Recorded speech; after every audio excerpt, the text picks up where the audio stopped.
Harlan sat alone at the corner table, his plain jacket and quiet manner blending into the lunch crowd.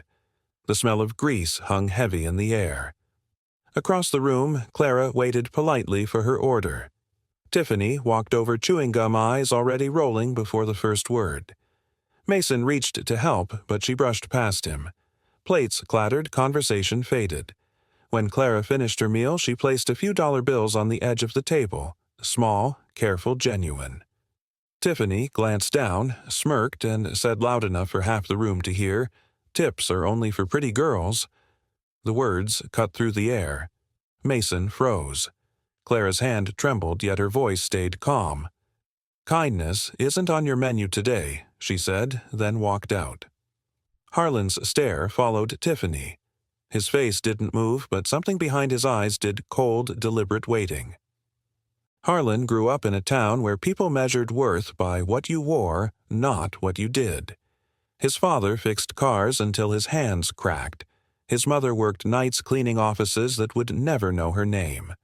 Harlan learned early that respect was something you earned slowly, meal by meal. At 19, he took a job as a waiter in a downtown diner. The manager liked handsome faces at the front and sent him to the kitchen because, as he said, customers eat better when the view's pleasant. The words stuck like a stone in his chest. Each plate he washed was a promise one day he'd build a place where every worker mattered. Years later, he opened a tiny restaurant with 2 tables and a broken neon sign. He cooked, cleaned, and smiled at every stranger who walked through the door. He called it Maple and Grill because maple trees reminded him of steady growth, slow, patient, honest. Word spread not because of the food alone, but because people felt seen. The first time a customer said, "You make this place feel human," he knew he was doing something right. As success grew, new branches opened. He hired teams, managers, trainers. He spoke at conferences about kindness as a business strategy. Yet over time, the tone of customer reviews began to change. Cold staff, rushed service, no warmth anymore. He scrolled through them late at night the same way he once counted coins to buy cooking oil.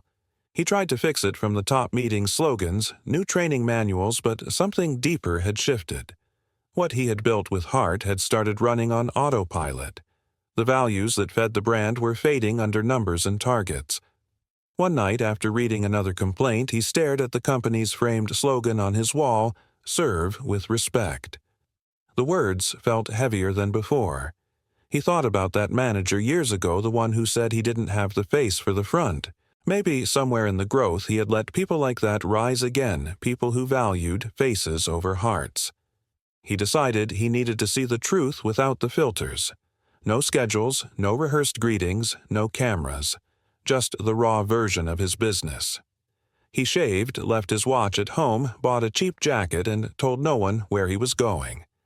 When the morning came, he looked at his reflection in the diner window. The man staring back wasn't the boss of 20 restaurants. He was the waiter who once got sent to the kitchen, and that was exactly who he needed to be again. The Maple and Grill branch sat at the edge of the town, tucked between a gas station and a laundromat. From the outside, it looked harmless, a place for quiet lunches and late-shift dinners. Inside, though, the air carried something heavier than the smell of fried oil. Conversations were short eyes, tired smiles, practiced. Harlan noticed the rhythm the moment he walked in. Staff moved like parts of a clock that had lost its spring, just enough motion to keep things going, not enough heart to make it work. The manager stood behind the counter, scrolling through his phone, nodding without listening when customers spoke. Tiffany took charge of the floor without being told. People followed her mood more than the manager's instructions. She chose who to serve, who to ignore, and nobody challenged her. The younger servers whispered, but only when she wasn't near.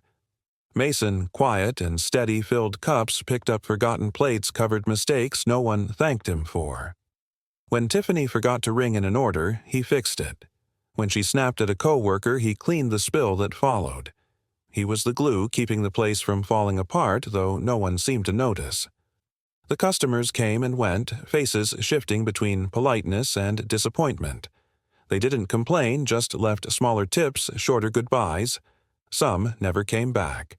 The place wasn't rude, just empty of warmth, the kind of emptiness you can't write on a survey, but remember anyway. Harlan sat near the window notebook tucked in his coat pocket pretending to read a menu. He studied the small details, how Tiffany's smile disappeared once a customer turned away, how Mason whispered an apology after her back was turned. He watched the manager glance at sales sheets instead of the tables. The thud of trays, the clink of silverware, the half-hearted thank you echoed in a loop. It wasn't chaos, but it wasn't alive either. Every shift seemed to move on, habit not care. Tiffany's laughter, sharp, confident, cut through the dullness like a blade. People looked up when she spoke, not because they admired her, but because they didn't want to be her next target. By the end of the lunch hour, Harlan had seen enough to understand. The food wasn't the problem. The culture was. Respect had turned into routine. Kindness had become optional. He realized he wasn't looking at a single bad day or one careless employee. He was staring at a system that rewarded indifference as long as the register kept ringing. He folded the menu, his decision already forming. This wasn't just about fixing a branch. It was about finding out when the soul of his restaurant had gone missing and who had helped it disappear. Tiffany moved through the dining room like she owned it. Every step carried a rhythm of confidence that turned heads, and she knew it. Her uniform fit perfectly, her hair always in place. She had learned long ago that charm was a currency, and she spent it only where the return was high. When a man in a suit walked in, her tone softened, her smile warmed. She leaned forward just enough, her laughter quick and easy. A minute later, a mother with 2 kids entered, and Tiffany's face cooled. The same voice that had purred moments ago now spoke in flat, clipped tones. To her, customers came in 2 kinds, the ones worth impressing and the ones worth ignoring. Her sales numbers were strong, and management noticed. They called her the top server, praised her, upselling her ability to read the room. No one mentioned that she read it through a mirror. Praise hardened into habit, and habit into arrogance. She carried herself as if the place needed her more than she needed it. When new staff arrived, they learned quickly to follow her lead if they wanted an easy shift. Mason had seen the pattern before. He watched her charm one table and mock another under her breath. When she laughed about an elderly man who had tipped too little, Mason finally spoke.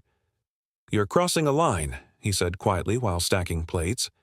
Tiffany didn't even look up. Lines are for people afraid to stand out. He said nothing more, but his silence carried weight. She took it as surrender. In her mind, kindness was weakness, and weakness didn't make money. The job wasn't about service, it was performance, and she was the star. What she didn't notice was how the room changed around her, the stiff smiles, the quiet tension, the way even Mason's politeness began to feel heavy. Harlan, sitting at his table, saw it all. He didn't see beauty, he saw control. Tiffany had become the face of everything his restaurant was never meant to be, polished on the surface, hollow underneath. And for the first time he began to understand that this wasn't arrogance born from youth, it was validation gone wrong. A mirror reflecting only what she wanted to see. Mason worked the floor with quiet precision. He never rushed, never raised his voice. When customers complained, he listened first, then fixed the problem without asking for credit. He had a small notebook tucked in his apron where he wrote ideas for his own cafe recipes, names, even sketches of tables by the window. He didn't dream of success. He dreamed of a place where people felt welcome the moment they walked in. Clara, the teacher, came in every Thursday after her last class. She carried a worn paperback and always ordered the same thing, soup and tea.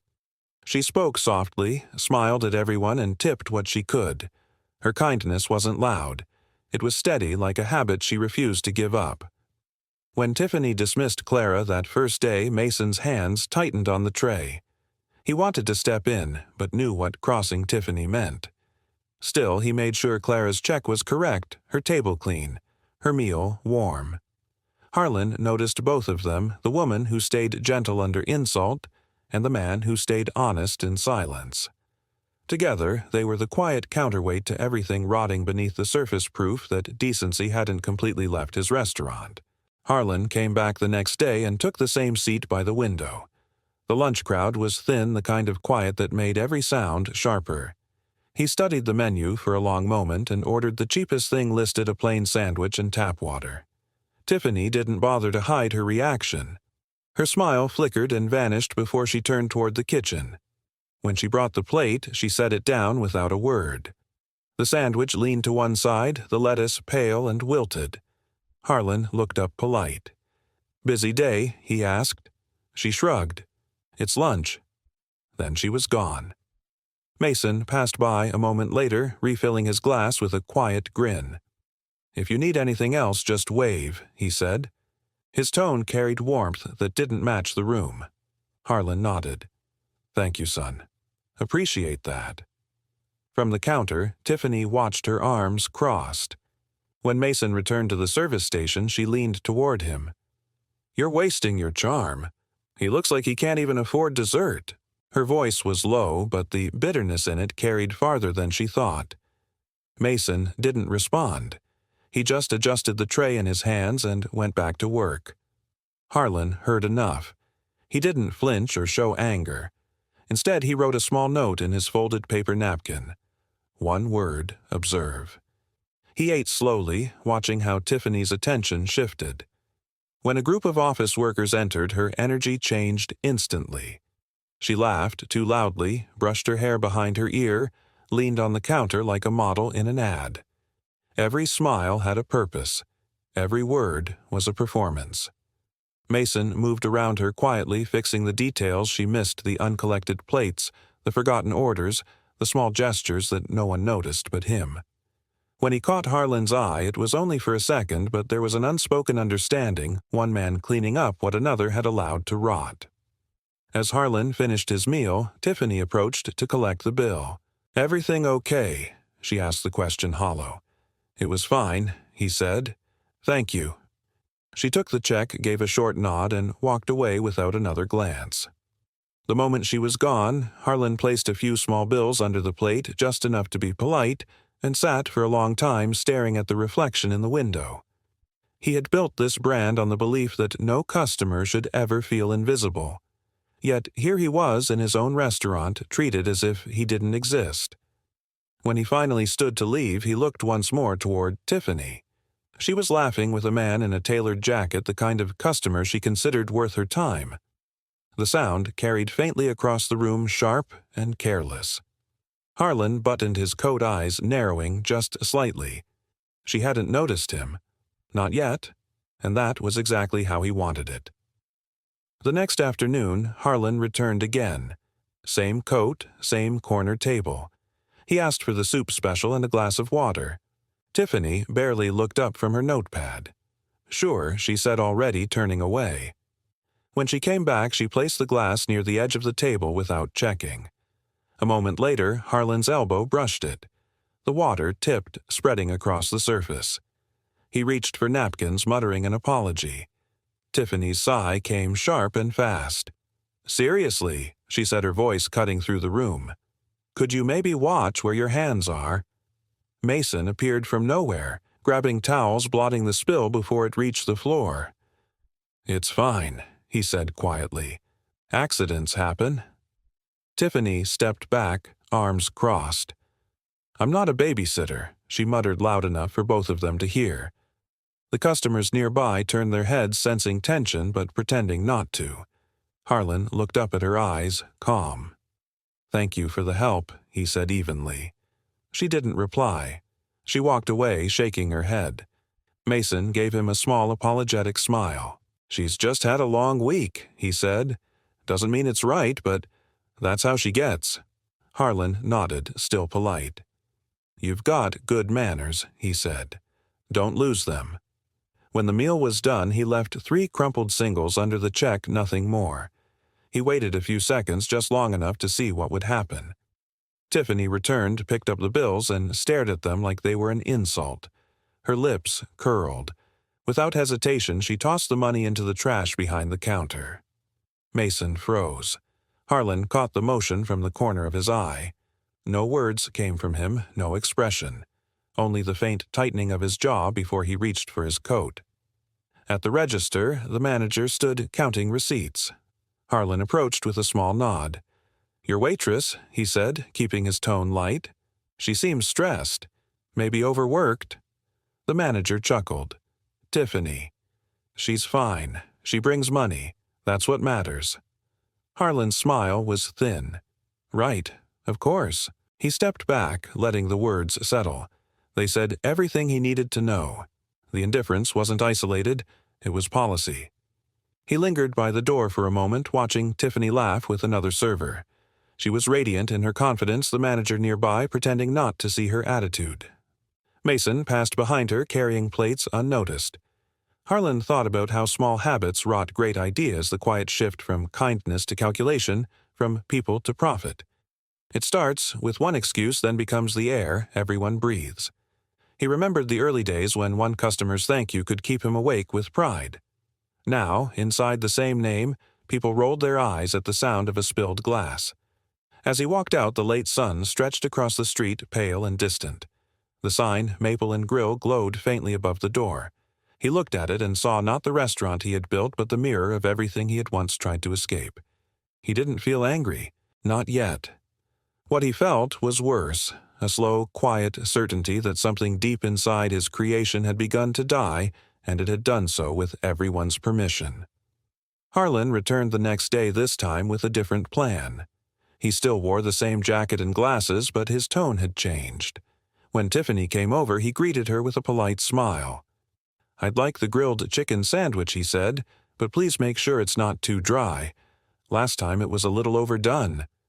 Tiffany's smile was tight. "We'll do our best," she said. Her voice carried the kind of sweetness that hides irritation. A few minutes later, she set the plate down with more force than needed. The sandwich looked rushed edges, burnt, lettuce wilted. Harlan cut a piece, tasted it, and calmly called her back. "I'm sorry," he said. "Would you mind having this redone? It's still quite dry." Tiffany exhaled sharply. "You know," she said louder than before, "some people just want attention." A couple at the next table turned their heads. Mason, wiping a counter nearby, froze. "That's enough, Tiffany," he said softly. She swung toward him. "You're defending him again." Her words were sharp, the kind meant to wound. "You always have to play the hero." Mason kept his voice steady. "I'm asking you to be respectful. That's all?" Harlan raised a hand slightly. "It's fine," he said. His tone was calm, almost too calm. "Don't worry, I won't take much of your time." The line hung in the air like something heavier than it sounded. Mason looked at him. Really looked this time. There was something in Harlan's composure that didn't fit the disguise, the stillness, the quiet authority in the way he spoke. Mason couldn't name it yet, but the thought stuck. Tiffany snatched the plate, muttering under her breath, and disappeared into the kitchen. Mason leaned closer to Harlan. "Sorry about that," he said. "She's not usually like this." Harlan smiled faintly. "She's exactly like this," he said, voice low enough for only Mason to hear. Mason blinked, unsure what to say. When Tiffany returned with the new plate, her movements were rigid. She set it down without meeting his eyes. Harlan thanked her, simple and direct. "Looks better," he said. "Appreciate it." She gave no answer and turned away. As he ate, Mason passed by again. Harlan asked about his shift, about the hours, the customers. Mason shrugged. "It's fine. Some days harder than others. You learn when to speak up and when to stay quiet." "Seems like you've learned both," Harlan said. Mason paused, uncertain whether it was praise or challenge. Maybe he replied, "You sound like someone who's managed people before." Harlan only smiled. "Maybe."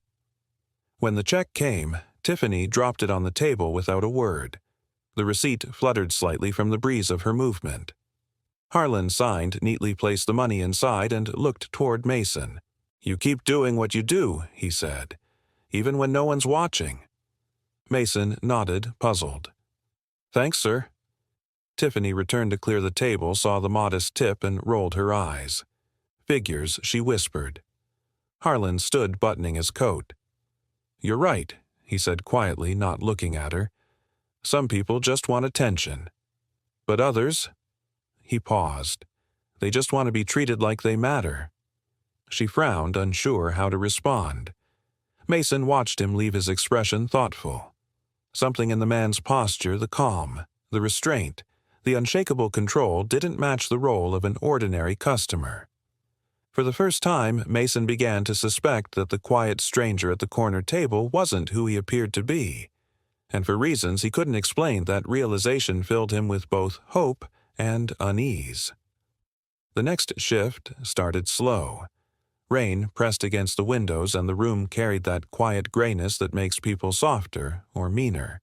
Tiffany leaned against the counter, scrolling through her phone. Mason wiped tables, trying to shake off the tension from the day before. When the door opened, Harlan walked in again. He nodded politely, his expression unreadable. Tiffany's eyes flicked toward him, a flash of annoyance crossing her face. "Not again," she murmured. "That guy's back?" Mason straightened. "He's a paying customer, Tiffany." She didn't look up. "He's nobody," she said flatly. "Just some old man with too much time." Harlan heard it, though she didn't realize. He settled into his usual corner. The silence stretched. Mason finally spoke, his voice firm but low. "You can't treat customers like that." Tiffany's laugh was short and sharp. "Relax, Mason. I'm just saying what everyone's thinking." "No," he said, setting down his rag. "You're saying what you shouldn't." For a moment, the air thickened. Tiffany's eyes narrowed. "You planning to lecture me now?" Harlan looked up from his table. "Maybe he should," he said quietly. She froze. "Excuse me." Harlan's tone didn't rise. "You said he's nobody. We'll see." The words didn't sound like a threat, but they landed like one. Tiffany blinked, caught between confusion and unease. Mason stood still, sensing something beneath the surface that he couldn't quite name. Before anyone could speak again, the doorbell chimed. Clara stepped inside, umbrella dripping, the same calm smile on her face. She looked around, not yet seeing him, then stopped when her eyes met Tiffany's. A flicker of recognition passed across her expression, soft but unmistakable. Tiffany's posture stiffened. For the first time, her confidence faltered. "Table for one?" she asked, voice thin. Clara nodded. "If you don't mind." Mason guided her to a seat, giving Tiffany a look that carried both warning and pity. Tiffany turned toward the kitchen, her movements suddenly precise, controlled. The rhythm of the restaurant changed again, slower, heavier. Even the sound of rain outside felt closer. Harlan watched from his corner. He saw Tiffany avoid Clara's gaze, saw Mason glance between them like someone standing too close to a fuse. He didn't smile. He only waited. When Clara ordered, her tone was gentle, deliberate, like a teacher giving a second chance. "I'll have the soup, please, the same as last time." The same words, the same table, but nothing about the moment felt familiar. Tiffany nodded, almost whispering. "Coming right up." Harlan folded his hands, eyes steady. Everything he needed to see was unfolding on its own. The woman who once dismissed a stranger was now standing face to face with her own echo. The room seemed to sense it too. Conversations, hushed silverware, paused midair. Mason caught Harlan's eye across the room, and this time he didn't look away. There was understanding, there sharp and quiet. He knew the storm was coming, and Harlan, who had built a brand on respect, was about to bring it right to her table. Outside, thunder rolled faintly in the distance. Inside, no one spoke. The air held its breath, waiting. When the last customer left and the lights dimmed to closing, Harlan slipped out quietly. The rain had stopped, leaving the pavement slick and shining. He walked a few blocks before stopping under a street lamp, notebook in hand. The pages were already filled, short lines, quick notes, pieces of truth gathered through silence. Rude to older guests. Prioritizes appearance. Manager indifferent. Mason steady. He wrote the last entry of the night, empathy absent. Must confront root. The ink bled slightly on the damp paper. At home, he sat at the long table in his study, the one that still smelled faintly of maple wood from the first restaurant. A thin file lay open before him, employee records from the branch. He flipped through the photos slowly, each one attached to a story he hadn't seen but had somehow allowed. Tiffany's picture stared back at him first. Confident smile. Perfect hair. The kind of photo companies use in ads to say we're friendly. Next was Mason's slightly blurred eyes, kind uniform, not quite straight. Harlan placed them side by side, the contrast as sharp as truth itself. He leaned back, fingers tracing the edge of the desk. The quiet in the room was deep but not peaceful. It was the kind that fills a space before a decision. He thought of the way Tiffany spoke, the way others let her speak, and how his own name, once a promise of fairness, had turned into permission for arrogance. He whispered into the still air, not as anger, but as resolve. "Tomorrow I'll show her what beauty really means." The words didn't sound like punishment. They sounded like a lesson, long overdue. He closed the file, slid it into his briefcase, and turned off the light. The reflection in the dark window caught him for a second. An older man, tired but unbroken, staring back at a version of himself that once believed kindness alone could survive profit. On the desk, his notebook remained open, one final line visible under the lamplight: "Respect must be earned again." Outside, the night pressed close. The city hummed faintly, unaware of the reckoning that tomorrow would bring. Harlan stood by the door for a long moment, letting the silence settle like dust. His expression didn't change, but everything inside him had shifted, the hesitation gone, replaced by something harder, colder, clear as glass. When he finally stepped into the dark, it wasn't with the weariness of an aging businessman. It was with the quiet certainty of someone who had decided to stop watching and start reminding the world what his name once meant. The next morning, the same doorbell rang, but the man who entered wasn't the quiet stranger from the corner table. Harlan walked in wearing a pressed navy suit, shoes, polished hair neat. His posture carried quiet authority, the kind that didn't need to announce itself. Behind him came two people with clipboards and a camera, the small red light blinking softly. Tiffany looked up from her station, confusion flickering across her face. Mason, wiping the counter, froze halfway through the motion. The manager hurried out from the back, startled but eager. "Good morning, sir. Can we help you?" Harlan smiled politely. "I'm here for an unannounced evaluation," he said. "Corporate quality review." The tone was calm, professional, factual. He didn't need to raise his voice. The words alone changed the air. The manager straightened his tie. Of course," he said quickly. "We didn't get a notice." "That's the point," Harlan replied. "We like to see how things run when no one's watching." Tiffany blinked, eyes darting from the camera to Harlan. "Quality review," she repeated. Her tone was careful, but the edge of unease slipped through. "Yes," he said. "I'll be ordering lunch. Please treat me as you would any guest." She hesitated for a second too long before nodding. Mason met her eyes briefly, and in that silence realization began to bloom. He didn't know everything yet, but something about the man's calm, the same voice from before now with weight behind it, started to click. Harlan sat at the same table, the same seat. Tiffany took his order with an unsteady smile, her voice a note higher than usual. "Grilled chicken, right?" "No problem." He nodded once, exactly as last time. The phrase landed like a quiet reminder. Mason caught it. So did Tiffany. Her hand trembled slightly as she wrote. Throughout the meal, Harlan spoke to the crew in short professional tones, asking about lighting footage, sound. Everything looked routine, but Mason watched him carefully. Every gesture, every pause carried precision. This wasn't a test of food quality.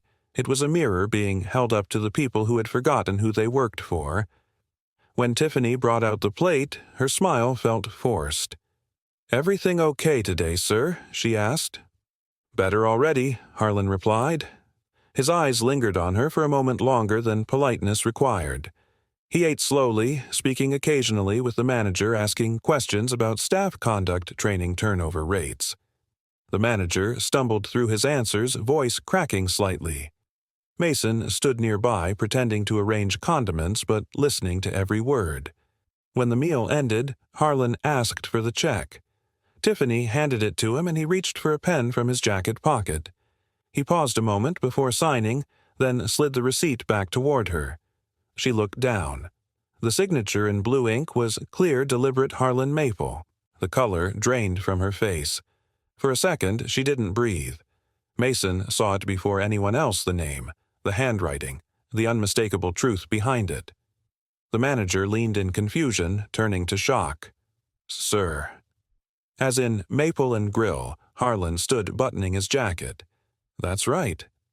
Tiffany's lips parted, but no sound came out. Her hands shook slightly as she clutched the check. The words she had said before, "He's nobody," echoed somewhere inside her. Harlan looked at her calm as ever. "Yesterday," he said softly, "I was a customer." He took a step closer, his voice steady, not cruel. "Today, I'm your boss." The silence that followed was total. Even the kitchen noise seemed to fade. Mason exhaled relief and dread mixing in the same breath. The manager's face turned pale, words tumbling out, apologies, excuses, promises. Harlan lifted a hand, stopping him. "No need," he said. "I'm not here for theatrics. I'm here to understand how this place became something I don't recognize." He turned toward Tiffany. "You'll stay," he said. "We'll talk after the lunch rush." She nodded weakly, her voice almost gone. "Yes, sir." Harlan looked around the restaurant one last time, eyes lingering on the tables, the half-empty tip, jars the walls that once meant pride. Nothing had changed physically, but everything had shifted. As he walked back toward his seat, Mason's gaze followed him not out of fear, but with quiet respect. The mask had dropped. The truth had stepped into the light. And for the first time, everyone in that room knew exactly who they were standing in front of. The lunch crowd had thinned when Harlan called everyone to gather near the front. The blinds were half drawn, the light from outside cutting thin lines across the tables. No one spoke as the staff filed in, Tiffany near the back, Mason beside the counter, the manager hovering between them like a child caught in a lie. Harlan stood with his hands folded. "I won't take much of your time," he began. His tone was calm, even the kind that didn't need to rise to be heard. "But I need to understand what this place has become." The silence stretched. Mason glanced around, then stepped forward. "Sir," he said quietly, "if you're asking what happens here, you should know the truth." He told it simply, no drama, no defense. The rudeness, the favoritism, the way Tiffany chose which customers mattered and which didn't. He ended with one sentence that seemed to hang in the air. "Some of us tried to fix it, but we stopped believing anyone cared." Harlan nodded once. "Thank you, Mason." He turned to Tiffany. Her eyes stayed fixed on the floor. She started, voice shaking. "I'm sorry. I didn't know who you were. I shouldn't have said what I said." Harlan's reply was quiet but sharp. "This isn't about apology," he said. "It's about empathy." She swallowed hard tears, threatening but not yet falling. "I was wrong," she whispered. He stepped closer, his voice still level. "Would you treat your mother that way? If she sat alone, tired after work, would you mock her for not looking like the people you think deserve kindness?" No one moved. The hum of the refrigerator was the only sound. Tiffany covered her mouth, shaking her head. "No," she said softly. "Then why does someone else's mother deserve less?" Harlan asked. The question didn't accuse, it exposed. It hung there until even the manager lowered his gaze. He looked around the room at the empty booths, the stained menus, the faces that couldn't meet his. This restaurant was supposed to be a place where everyone felt seen, he said. Not just the ones who fit a picture. His voice didn't waver, but every word carried the weight of disappointment that cut deeper than anger. Tiffany tried again. "I thought being confident meant being strong," she said. "Confidence without compassion is just vanity," Harlan replied. "Strength isn't in how loud you speak. It's in how you treat people who can't give you anything back." Mason stood still, the only one who met his eyes. Harlan gave him a slight nod, a silent thank you for honesty. He turned back to the group. "I'm not here to humiliate anyone. But I need you all to see what I saw. A place built on kindness shouldn't have to remind its people what kindness looks like. The air grew heavier, the shame quieter but deeper. Tiffany wiped her face, whispering, "I can do better." "I believe that," Harlan said, "but belief isn't enough. You'll have to prove it, starting now." He stepped back, letting the weight of his words settle. No one spoke. Even the ticking of the wall clock felt intrusive. For a long moment, the silence said everything, the guilt, the regret, and the faint beginning of change. Harlan stayed standing while the others sat in uneasy silence. His voice dropped lower, not heavy but steady the way truth sounds when it's carried for years. "When I was 19, he said I got fired from my first job waiting tables. The manager told me I wasn't handsome enough to be in front of guests." The words landed softly but cut clean through the air. No one moved. Even the faint buzz of the lights seemed to fade. Tiffany's eyes lifted red and wet her lips, parting just slightly. Harlan looked at the empty tables around him. "I went home that night and decided I'd never let anyone feel small for something they couldn't change. I started Maple and Grill with the promise that respect would be our uniform. Not beauty, not charm, respect." He turned toward Tiffany, not harsh, just present. "I built this brand to prove that kindness makes people beautiful." Tiffany's tears fell freely now. Mason stared down at his hands, jaw tight. The manager shifted, embarrassed by the sound of someone crying in a place meant for laughter. Harlan continued, voice calm but firm. "When people walk into our restaurants, they're not just hungry. They're tired. They're trying to be seen. Sometimes a meal is the only moment of dignity someone gets that day, and if we take that away, we take more than their appetite." He paused, letting the words breathe. "I watched what happened here. The cold greetings, the quick judgments, the way silence replaced service. That's not who we were supposed to be." Tiffany pressed her sleeve to her face. "I thought, if I worked harder, sold more, looked perfect, it would mean something." "It means nothing," Harlan said quietly. "If your heart isn't in it, the numbers don't matter. I'd trade 100 perfect shifts for one genuine act of care." Mason looked up, his voice soft but full. "You haven't forgotten what this place was meant for." "I can't afford to," Harlan said, "because the moment I do it, stops being mine." He faced Tiffany again. "I'm not going to fire you," he said, her head lifted, eyes wide with disbelief. "But I will give you one last chance to understand what we stand for." Her voice cracked. "How tomorrow he said you'll serve one guest. The same woman you turned away." She blinked, stunned. "Clara." "Yes," Harlan replied. "You'll treat her the way you should have the first time. No camera, no audience. Just you and her." Tiffany's breath hitched. "And if I can't," Harlan's answer was simple, "then you'll prove that nothing I said today mattered."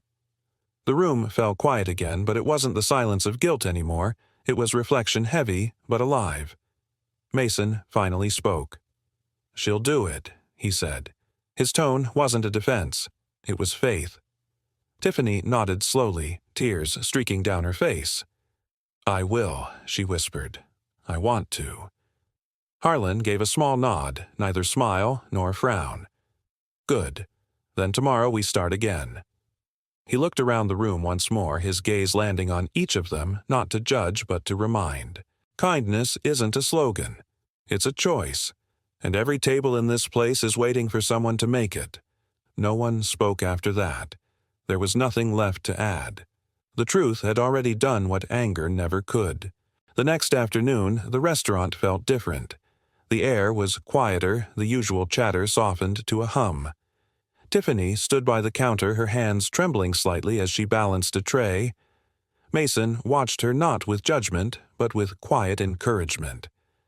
Clara sat at her usual table by the window, the same one where everything had gone wrong.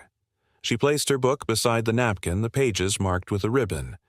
When she looked up and saw Tiffany approaching, she smiled, not out of pity, but recognition. Tiffany stopped at the edge of the table, gripping the tray to steady her hands. "Miss," she said, her voice barely above a whisper, "I wanted to apologize for the way I treated you before." Clara tilted her head gently. "You don't owe me a speech," she said. "Just kindness." Tiffany set the plate down carefully, the soup steaming softly between them. "I was wrong," she said, "and cruel. You didn't deserve that." Her breath hitched. "Thank you for coming back." Clara's eyes softened. "I know you're better than that day," she said. "We all have moments we wish we could redo. You're doing yours now." That sentence cracked something open inside Tiffany. She wiped her eyes with the edge of her sleeve, her shoulders shaking. "Thank you," she whispered, "for giving me another chance." Clara smiled again, the kind of smile that ends a storm without saying a word. "Just make it count," she said. Tiffany nodded, unable to speak. She refilled Clara's water glass, adjusted the napkin, and took a step back, breathing like someone learning how to stand again. Across the room, Harlan watched quietly from his corner seat. Mason stood beside him, arms crossed, a faint smile touching his face. When their eyes met, Mason gave a small nod, a signal that words couldn't improve upon. The restaurant moved slower that day, but something unseen began to shift. Conversation softened, laughter returned in fragments, and even the sound of silverware seemed lighter. The staff noticed the change without understanding why. Tiffany passed by Mason later, her eyes still red. "She forgave me," she said. Mason replied, "No. She reminded you what you forgot." For the first time in weeks, Tiffany smiled, small, real, unguarded. At the far end of the room, Harlan set down his coffee, a quiet peace spreading across his face. He didn't need to say anything. The lesson had already reached where it needed to go. A few days later, the staff gathered before opening hours. The chairs were still stacked, the morning light pale against the walls. Harlan stood at the center. No cameras, no pretense, just the man behind the name speaking to the people who would carry it forward. "I started Maple and Grill with one idea," he began. "Respect first. Everything else follows from that service success loyalty. We lost it for a while, but we found it again right here." His eyes moved from Mason to Tiffany, then to Clara, who had been invited to join them for coffee. He looked at Mason first.